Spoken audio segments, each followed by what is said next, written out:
little video I'm put together about a project I did in Vancouver, Washington in 2019. It's for the lobby of the Rediviva.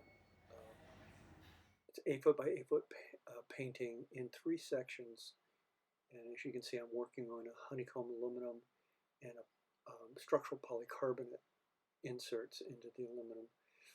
The situation is that the builders had built out this a cove for different artwork, and then by the time I got brought in, it was already there, and so I worked to create artwork that could utilize that backlighting to some extent. These thin films that I'm showing here are something I've been working with for years off and on, and I've kind of come back around to them more here recently.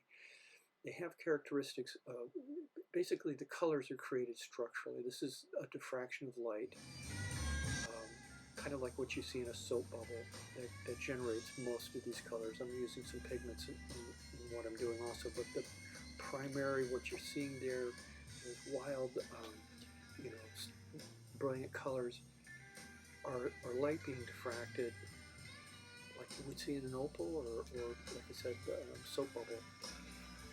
Parts of these over the polycarbonate are going to give me the ability to do transmission color as well as this reflection color, and that's where light comes through from behind, and that's, you would recognize that in something like dichroic glass, where light hitting the glass, maybe the glass itself has a golden sheen or something, and then it's throwing purple and blue shadows against the wall. You can get those kind of characteristics out of the translucent areas here, but the way we're going to do this when it's installed is that the internal cove lights can be rheostated to turn up in intensity and bring down in intensity. So from the room, you're going to get reflected light from the light that's on the painting in the room, and then when the lights come up in the cove, you get transmission colors, and so you get aspects of this painting that are going to glow and change color at different times. So these are all just examples of the work in progress. Here's I had to build a mock-up of the 8x8 cove in my shop to try to see what the transmission work is going to look like, and this is, the lights are turned up really bright. It gives me some idea of where in the painting and what that shift in color is going to look like. This is close to the end. I think I'm standing up for a last look before putting final coats on it to see what else it might need. This room has a whole bank of big windows, which on one hand you think that'd be great, but it's really different light than what you get when you're lighting this directly, or when the cove lights are backlighting this, and so it's been hard to get any compilation footage that really shows the range of what this thing does from different angles and different kinds of lighting situations.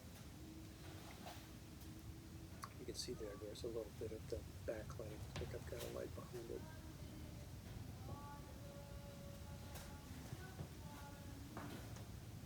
It's probably a little later in the day, so the room lights aren't quite as bright.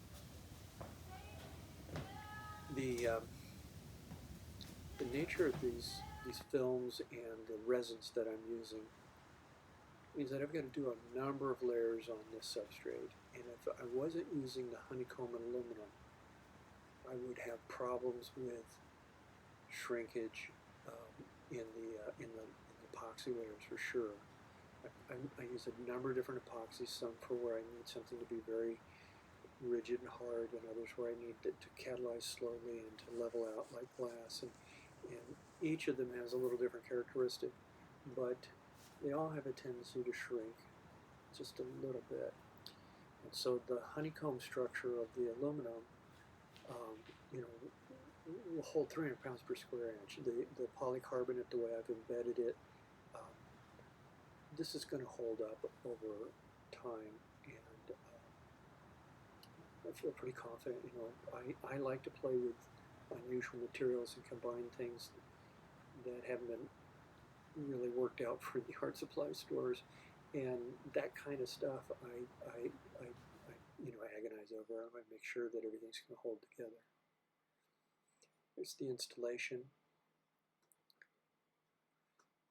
Like I said, they were 8 foot, so 3 panels.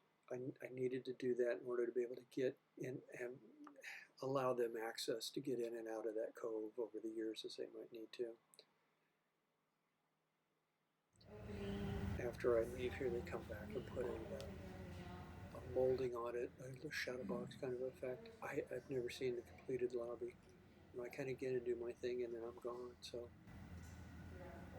this is going to look a little different from what I've been able to shoot here as I installed it and left that day. I think we're gonna get those rentable heaters and then maybe just have a small